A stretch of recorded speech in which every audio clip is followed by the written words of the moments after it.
Hello everyone and welcome to the first ever episode of How to Say Cheers in Esperanto, the multinational radio and video podcast entirely dedicated to the news of the European Union. We're an independent team of reporters. None of this is summer-financed, approved, or even acknowledged by our good old EU. They don't know we exist, but we know they do, and this is what matters, isn't it? I am Guillaume Ullmann, and alongside me is Paul Fabel. Hello, Paul. Hello, Guillaume. Hello, listeners. As you could probably hear, Guillaume is a Frenchman, and I myself am a German citizen. And since Guillaume speaks a fair gibberish of German, and my French is pretty okay, we decided to rather do this podcast in English.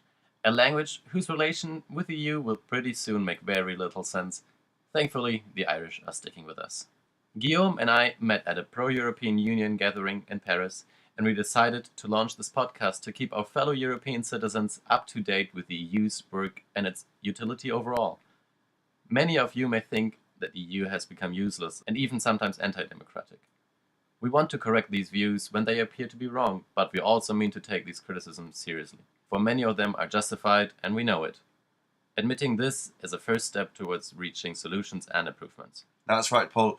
Good job spilling the beans and letting everybody know that we are pro-EU activists. Oh, thanks. But we are much more than that. As reporters and tender lovers of the European Union, we're not only launching today a pro-European podcast, we're also committing to bringing you, our beautiful listeners, some actual, truthful, and certainly not alternative facts on the topic. We don't intend to hide the many, many flaws of the European Union, and we're willing to bring you the full picture. We've come to realise that many citizens through Europe are unaware of the purpose, of the achievements, and of the importance of the EU.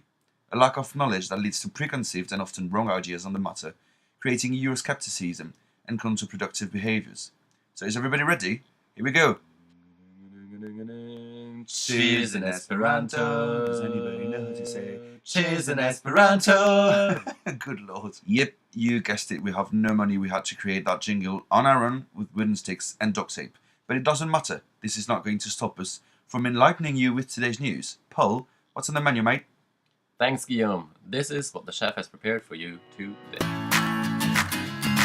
I am a citizens movement. I am non-political. I now exist in 18 countries on the good old continent Europe. I am Pulse of Europe. This movement, born after the electoral surprises of the Brexit and Trump's overseas victory, tends to promote the European spirit, do care about the EU and want to fight for its survival. We went on the field to meet these citizens, understand their motivation and the very purpose of Pulse of Europe. Reportage to come. Have you ever heard of the European Ombudsman? Also called the European Mediator, the Ombudsman is a crucial and overly important figure of the European Union, but not many people know about their very existence. We went to meet Emily O'Reilly, serving a second term as the European Ombudsman, as she was being given the awards for European of the Year. A special moment that allowed us to understand the work of this mediator and how important the office is for the EU citizens' everyday life. An interview by our press correspondent in Berlin, Jens Haus. They are just around the corner and they are fascinating as well as they are scaring everyone in Europe, in the world and all over the solar system. You guessed it, I'm talking about the French presidential elections. Fiercer than Mayweather versus Pacquiao, the second round of the road will see a fight to the death between lightweights, surprising new champion, the centrist Emmanuel Macron, and the heavyweights everlasting foot soldier, far-right leader Marine Le Pen. Two candidates, two radically different projects on the European Union, and only one bedroom available, the Palace of the Elysee. Together we decrypt and explain both views on the EU and what might change in Europe when one of these gets into office. And finally, our pissed off, out of control, no man, I'm not shouting segment. We call it Oi, EU, get your together, or maybe, for heaven's sake, EU, will you behave?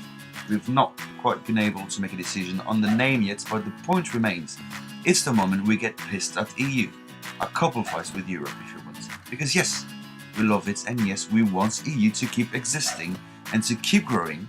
And in order to do so, it is our duty to sometimes slap it in the face and shake it around when it's making a fool of itself. This week, we're going to talk about a complete absurdity in the EU's process. The run trips of our members of parliament between Brussels and Strasbourg. You're supposed to work. Stop acting like tourists with public money. We'll get back on that. But first, let's talk about our friends at Pulse of Europe.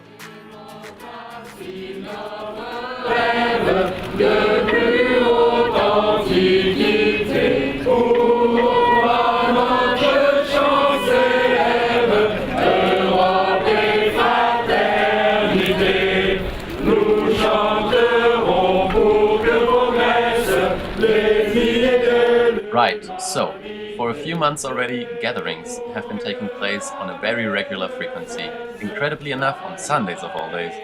Well, in our introduction we gave it already away. We are talking about Pulse of Europe, of course. Or POE, how the pros say. Or Pulse, one would say in this beautiful country of France. Well, yes, the gatherings, mostly manifestations on big squares and places, are bringing together people of all sorts who share one thing: their love and appreciation for the EU. Now hold your horses, it's not all gold that shines 12 stars on you. But still, the general idea of a peaceful coexistence is what unites them. In the wake of Brexit, of having elected Trump, Whoever was responsible for that one, G. and seeing populist movements all over Europe, many people were convinced to take it to the streets. Alright, but who are they and what do they want? Well, Guillaume, in December 2016, a couple from Frankfurt, Germany, started an initiative carrying the name Pulse of Europe. They wanted to look for ways to show that people care about and for the EU, that the claims of Wilders, Le Pen or Farage, saying that citizens don't want the EU anymore, were widely wrong. The movement took on momentum, and a few months later, many German cities were colored in blue and yellow, chanting pro-EU slogans and singing the Beethoven's Ode to Joy. Several countries followed, and by late spring, the Parisians took on the task of organizing demonstrations in France's capital city. My name is Carsten Jürgensen, I live in Paris and I'm currently working for a Swiss organization and I'm a lawyer. This is Carsten. He is part of the Paris organizational team from Pulse of Europe. But why do people exactly go on the streets? Carsten puts it like that. Wir sind eine Bürgerinitiative. We are a citizens' initiative, a mouvement citoyen here in France, which engages and goes on the street for the European Union in order to raise its voice, showing what relevance the EU has for all of us, setting a counterpoint against all those right, nationalist, populist movements that one encounters on the streets nowadays. Und nationalen populistischen Bewegungen, die man heute auf der Straße findet. Thus one can say, at first, that they believe, and that we too believe, that it is a citizen's genuine duty to protect and stand up for the EU. This union, it gave us so much stability, peace and intercultural exchange. Only when it is made clear that the European citizens are engaging, that they view themselves as such, that they raise their voices and do not leave it to the skeptics, only then the EU will be able to survive. According to Carsten, it's also about the general perception, why one protests here. Was für uns im Vordergrund steht, ist grundsätzlich aber einfach auch For us, the most prominent motivation is to create a positive atmosphere and to move the people to inform themselves about the EU. This is the ultimate goal for this demonstration as well. und das ist auch das, was wir letztlich in der Veranstaltung bezwecken. Now, POE does not believe the EU is perfect. Far from it. But one can only improve things when you're in them, part of them, able to discuss it. And people do want to discuss, interestingly, from all parts of society and with many different backgrounds. Wir sind sowohl was das Organisationsteam angeht, We are, regarding the organizational team, a very diverse group. Unlike in Germany, where there are mostly lawyers who are engaging, we have different ages and professions represented. What unites us is the support for the European Union. The participants at our demonstrations are equally a colourful crowd in regards to society and age. Europäischen Union eine Stimme auf der Straße zu geben. Unsere Teilnehmer bei den Demonstrationen, würde ich grundsätzlich sagen, sind ebenfalls aus ganz unterschiedlichen sozialen But it is not only Paris, of course. As we said, over 100 cities of Europe are participating, and more than 10 in France. A few weeks back, we went to Lille, in the north of France, to meet the Pulse of Europe activists from there. Je me suis engagé dans Pulse of Europe. I got into Pulse of Europe because I couldn't find a way to defend my pro-EU ideas without having to take part in a political party. And I found it a very original idea for pro-Europeans to take it to the streets, especially at the same time, on the same day, to defend not a political idea but a project of union in Europe, and not to leave the streets available for those who keep saying that Europe is our problem, not our solution. It's important that we are not politically affiliated, because the purpose is not to defend one very vision of Europe, or one very project, but to show that there are people out there that still care for the European project. What do they want to achieve? How do they continue from now on? For that, the organizing heads met in Frankfurt recently to find ways of how to perpetuate this movement. As it is becoming bigger and bigger, the call for more precise claims becomes louder, and people might lose some energy and commitment. Many places, therefore, have decided to have Pulse of Europe take place only once a month, maybe, in order to keep a regularity, but also in order to pursue a progressive path, with time to spark new ideas, more precise ones. But Pulse of Europe members agree that the movement shall stay apolitical and neutral. Back in Paris, activist David Legrand sums up Pulse's idea, and we can only echo what he is saying. The EU is very important to me. I see myself as a European rather than as a Frenchman.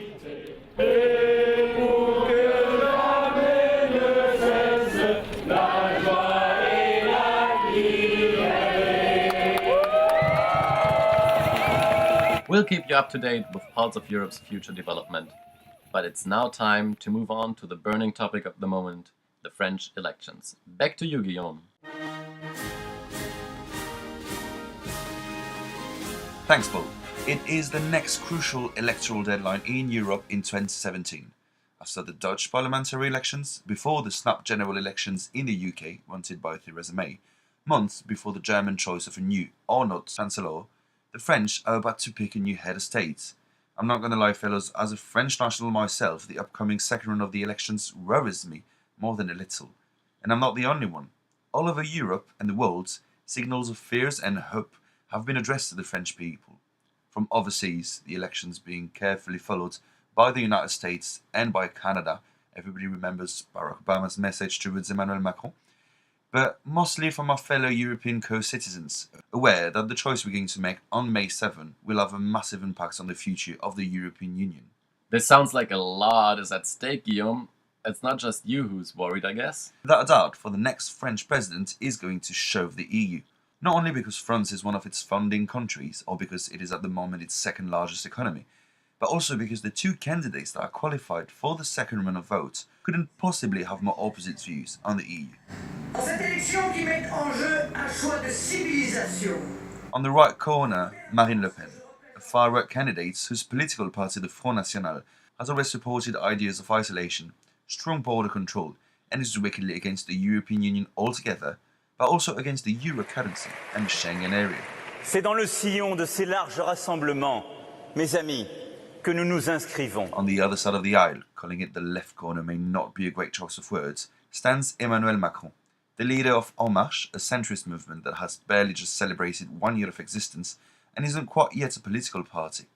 Macron has spoken out many times in favour of the EU, pledging his alliance to the Union and defending the idea of a strong, solidary EU, and yet a, quote, not naive, end quote, vision of the Union. So what I take from it is quite easy to grasp, right? She wants out and he wants in.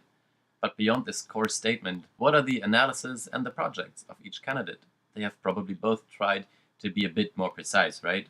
What can you tell us about their programs? Well, I will decrypt for you what their programs say, and the promises they're making to the electorship, in terms of economy and currency and freedom of circulation, in terms of defense and security, and finally, in terms of energy use and environment. Great! Let's begin with the economy. The first bit might appear quite unbalanced to you, gorgeous listener, for a very simple reason. Le Pen's willing to leave the European Union while at the same time getting rid of the euro as a currency. This quite limits the prerogative she could claim in terms of economical convergence with the rest of the state members. Marine Le Pen's campaign promises on the matter can be summed up in two main points: the re-establishment of the franc, the former money used by France, and the strict refusal of, quote, Brussels' economical liberalism, end quote. The latter seems to be a solid leitmotif in the mouth of the far-right candidate, whose number 2 is Florian Philippot, a leader of opinion in the sovereignist circles. The fight against capitalism and globalization is also an important part of Le Pen's program in terms of domestic policy. Among the main bullet points of her project can, for instance, be found the creation of a protectionist and interventionist state, seeking to favor local and national trade instead of a global and transnational one, a high taxation of foreign products, and even their prohibition in some cases. She also means to make it illegal for companies to use any foreign workforce, a program that seems utterly incompatible with the open borders and the freedom of circulation that are at the core of the EU.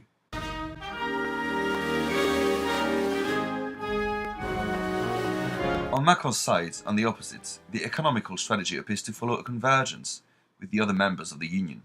The centrist leader actually got bits of his economical program strictly dedicated to the European Union's finances. He wants, for instance, to create a parliament of the Eurozone, with a Secretary of Economy and Finances that could decide of a budget of investment. He also intends to put together a Buy European Act inspired by the United States Buy American Act. This law would make it mandatory for any European public market requesting proposals to big companies with at least 50% of their production made in Europe. In simpler words, a company could only participate in a tender if half of whatever it produces is made on European soil, a form of European protectionism to answer Le Pen's French isolation. This fundamental difference is made visible in both candidates' programmes in their approach of the Brexit. For Macron, the ongoing negotiations are aimed at defending the European market's integrity. As for Le Pen, well, we've looked around and it turns out the word Brexit simply does not appear anywhere in her program.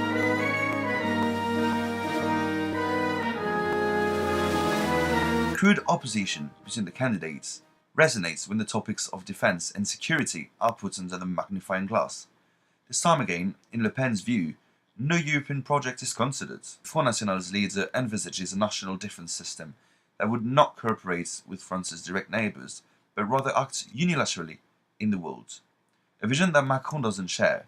The founder of En Marche wants to bring Europe into a defensive cooperation, and that begins with Germany. Macron wants Paris to create, along with Berlin, a European fund of defence aimed at financing and creating military equipment such as drones and permanent European military headquarters. Besides, the 39-year-old candidate also wants an EU cooperation between police forces and intends, if elected, to create a border guard service employing 5,000 European citizens in order to protect the external borders of the Union. We really place our hopes in the French-German couple. As a couple, we can create a reinforced cooperation between states.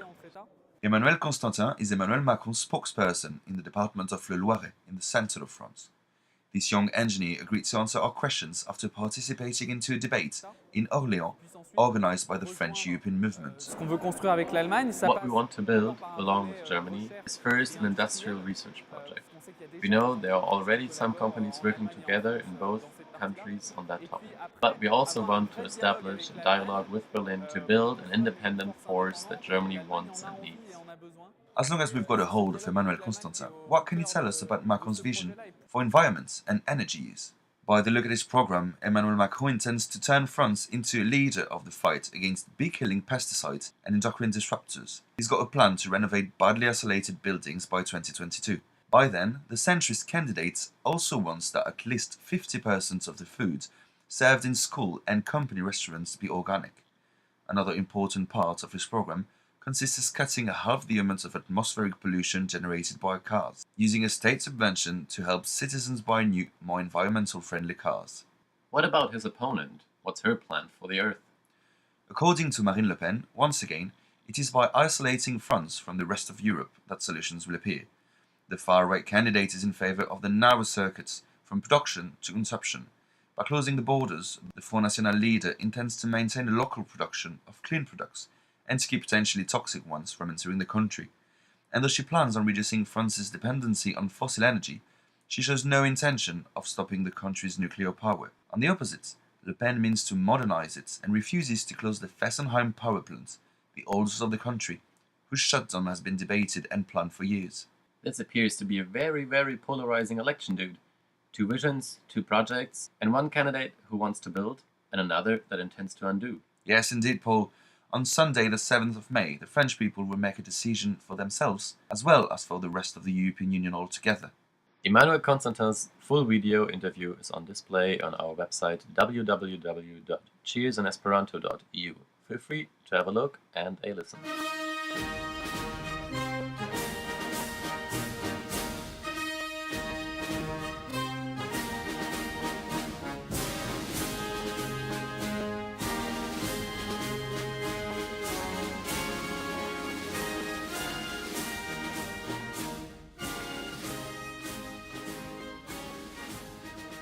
Right, so in each episode we want to introduce to you an EU institution. You all know the most famous ones, such as the Commission and the Parliament. Yes, but the citizens aren't aware of the existence of many essential institutions. Some great pillars of the EU that contribute on a daily basis to your rights and your freedom and never get credit for it because they work in the shade. It is one of those that we want to talk about to you today, the European Ombudsman. Currently, Ireland's Emily O'Reilly is holding office. Our press correspondent in Berlin, Jens Tviehaus, managed to get a hold of her. She was in the German capital attending an award ceremony where she was being given the prize for the European of the Year from the Schwarzkopf Foundation. I'm honoured and delighted to accept this award, not just on my own behalf, on behalf of all of my colleagues at the Office of the European Ombudsman. But more on that later. First, we would like to tell you who she is and what she does. The European Ombudsman, or European Mediator, was created through the Maastricht Treaty in 1993. The figure was meant to be a civil rights advocate and a people guardian, kind of like a watchdog over the EU institutions. The EU institutions needed to be held accountable for the citizens, and citizens needed to be able to take complaints about the EU institutions to an ombudsman. And that's the role that this office has been playing since then. That's why it's important. But what kind of complaints are you allowed as EU citizens to make? Okay, let us be clear about it. You're not going to cry in the Ombudsman's arms because your pet took one on your settee or your lover's pissed at you. No, you're on your own for that. But complaints addressed to Emily O'Reilly can be made about important issues such as procurement contracts, the Commission's role in abiding by the treaties, recruitment procedures, information access, and lastly, maladministration. In other words, the Ombudsman will receive your complaint at any time you consider that the EU has been treating you in an unfair manner. Under the treaty and also the Charter of Fundamental Rights, people have a right to good administration. The Ombudsman is part of that setup. So yes, you guessed it, the Ombudsman has its crucial role. They protect you. For the past 20 years now, your protection has been assured by her staff and by the European treaties. I don't know how much they're paying her, but that's not enough. As long as the complainant and the addressee is known, you can go ahead and file a complaint. And they have to respond and take it seriously. So is it like going in front of a judge, like pressing charges or attempting a lawsuit? Well, that's the tricky part. The Ombudsman cannot issue binding decisions or overrule administrative orders, things that judges could. But it has the power to inquire and retrieve information. A regular court would need a warrant for that. Another great advantage of the Ombudsman is that, unlike a judge, they don't need to wait for you to complain to launch an investigation.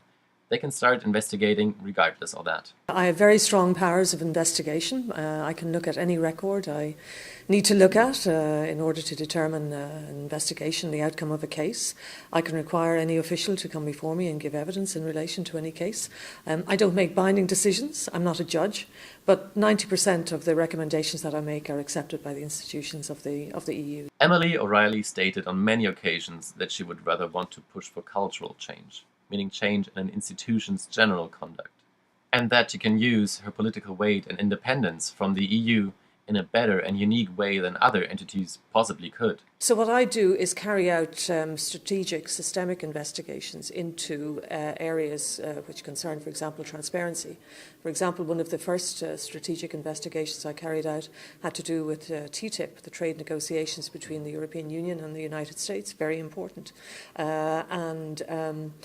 What I looked at there was how the Commission was making the talks transparent, and the result of the investigation, plus work done by a lot of NGOs, civil society, Parliament itself, resulted in a great deal more records being made available. So that, in a sense, even though European citizens mightn't be aware of the European Ombudsman necessarily, the work that we do does have an impact on them through the big investigations that we do, and also the handling of some of the smaller complaints as well. Just to get an idea, this may include fighting for making lobby interactions more transparent and creating a mandatory register of who contacts whom.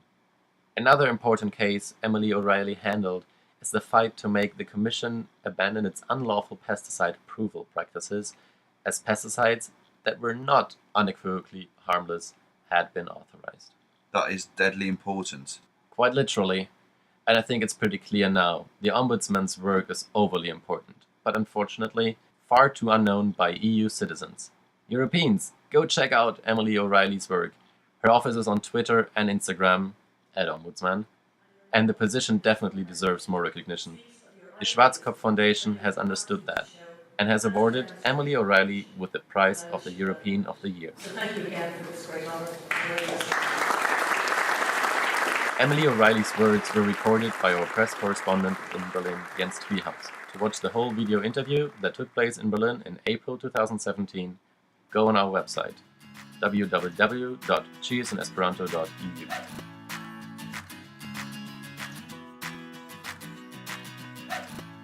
It's a good thing we talked about the Ombudsman because we, here at Cheers in Esperanto, have got a complaint to make.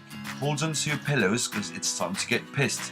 Get prepared for the final bit of today's episode of How to Say Cheers in Esperanto, a segment we call Oi, EU, get your together, will you? Well, or something similar, as the name is not quite relevant in that regard. What is, however, is our frustration and our anger. Oh yes, we can get angry sometimes. Angry to see the European Union, which is so important, so useful, so vital, to see it behave like a 5-year-old child whose ice cream just fell down the toilet. Angry that the institution that is keeping peace in one of the most warlike regions ages ago in the world is endangering its reputation and its efficacy by acting like a spoiled dog who didn't get his treat today. And yes, I'm quite touchy when it comes to efficacy, and yes, I'm German. Yeah, that's true, mate. Both Paul and myself are pro-EU activists.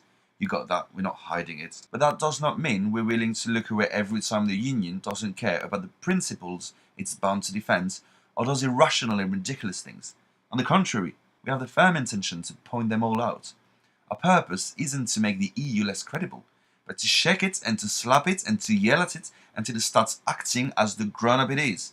We're doing this for your own good, EU. That is so true. It cannot be that we leave the criticism to the populist whiners. There is justified criticism, and we want to point out how we can ameliorate the situation. Being productive is what it's all about, eh? Today, we decided to grab to the throat a situation which is at the same time ridiculous and expensive and polluting and totally counterproductive. I'm talking about the round trips of the members of the European Parliament, the MEPs. Allow me to explain this. There are currently 751 men and women sitting in the European Parliament. You should know, you've elected them to go and speak on your behalf in Brussels. Or in Strasbourg? Well, this is where things start to smell like a filthy diaper. In our countries, right, members of our national parliaments all sit in one very building. But not for the MEPs, no. They are really unfortunate as they have their offices in Brussels, where all the regular committee work is taking place. And then for the parliamentary sessions, they have to travel to Strasbourg, Belgium, France, round trips, just to have talks in another city. This rubbish system, born out of a complete caprice, consists in moving around all several hundreds MEPs and their assistants and their equipment from one city to another and return and back. And we're not talking about taking your kindergarten class into a science museum, we're not. We're talking planes, we're talking trains, we're talking meals, we're talking hotel rooms, etc., etc. Launched in 2006 by Swedish then MEP Cecilia Malmström, now Commissioner for Trade, the yearly expenses for these lovely trips from the land of the waffles to the regions of the Flammenkuchen would cost 200 million euros annually. Besides, still according to the petition, carrying all the MEPs, their assistants and their equipment would pollute as much as 13,000 flights between London and New York, which means that they could pollute quite as much and travel between London and NYC. But instead of that, they picked the Belgian capital city and the old French eastern part.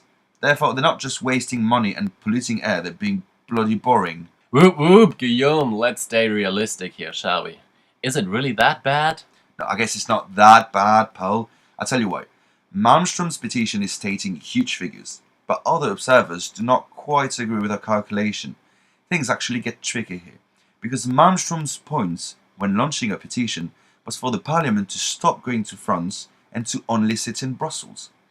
But those who claim that her figures are biased are mostly French associations that would like to see Strasbourg becoming the one and only place for the MEPs to debate. The supporters of a French European Parliament state that the petition's data is far from reality, and that it is crucial that this institution remains decentralized from Brussels. I don't know, might be a bit of jealousy in that, in my opinion. Brussels already got the European Commission. It is only fair that France gets a slice of the gâteau, n'est-ce pas? If not, it will be revolution. I'm allowed to make fun of the French accent since I'm a Frenchman myself. By the way, Paul, don't you dare. D'accord. The point is, both parties have got interest in making the figures either bigger or smaller. But what do others say to that? Well, they're surely not the only ones in the debate. In 2012, an institution called the European Association of Young Entrepreneurs has taken upon itself to bring in the real figures of the undignified mess, risking their whole life in the process. Not risking their own life, I'm being overly dramatic. The group brought a report in front of the Parliament on February 14, 2012, a Valentine's Day gift no one was ever to forget. According to the document, the actual cost of our MEPs' travels was up to 51.5 million euros annually, not 200 million euros annually, and the carbon print was hardly reaching 4,200 tons of carbon dioxide. Still seems like quite a bit to me. Figures being a fourth and a fifth of those stated in Cecilia Malmström's petition. For the European Association of Young Entrepreneurs, the Parliament should keep circulating around Brussels and Strasbourg. The group claims that it should be done according to the treaties and that, quote, anti-European approach, end quote, is responsible for the reluctance to this spread at Parliament. Well, I'm one pro-EU bastard that would very much like it if our Parliament and our MEPs could start behaving properly and stop spending my bloody money and wasting my bloody air playing their silly games. If only the heads of states of our national governments agreed. And I smell a fairly big French cheese portion in that, I must say. Hey, I'm careful to second you on this, mister, as Germans blaming the Frenchies is never such a great idea. But I wouldn't disagree, to be honest, either, if you get my drift, Guillaume. Conclusion. EU. European Union. My sweetheart. My lovely, my tender EU. You know how I feel, don't you? You know I'd bleed and die for you, fight monsters and run through open borders for you. EU, you know I dream of kneeling down in front of you and putting a ring on one of your fingers. Sweden or Italy or whichever looks more like a finger, doesn't matter. EU, you know I want what's best for you. In the name of our everlasting, ever-burning love, I beg you, European Union, get your together. This is it, Europeans. We're reaching the end of the very first episodes of shut up, Paul, of How to Say Cheers in Esperanto. We're very happy and proud to launch it today. Keep in mind that you can watch videos of all of our interviews on our website www.cheersinesperanto.eu. You can also follow us on Instagram and Facebook at Cheers in Esperanto and on Twitter at Cheers Esperanto. And if you want to reach out to us, if you have any question regarding one of the topics we've developed, if you wish to know more about our podcast or our team, if you want to tell us that we've got really sexy voices or that our podcast sucks, if you're an anti-European intending to send us death threats, if you're a non-European wondering what all of this is about, or if you're an Englishwoman seeking to marry a continental European so you can have an EU passport, looking at you, Lewis Kirkham from Poole, Dorset, you can contact us. Write us at info@cheersinesperanto.eu. Finally, we would like to thank all the people who helped us creating, working on and launching our podcast. A big thank you to our press correspondent in Berlin, Jens Tviehaus, to our mentee Lauren Clark, to the European Ombudsman Emily O'Reilly and her staff, Anna Mahoney and Frederick Hafen. Thank you so much, Yola Thürer and Christine Tiffert. Thank you to the Pulse of Europe organizers in Paris and in Lille, Laetitia Mougenot, Aurélien Condomine, Carsten Jürgensen, Valentin Fonton-Dandon.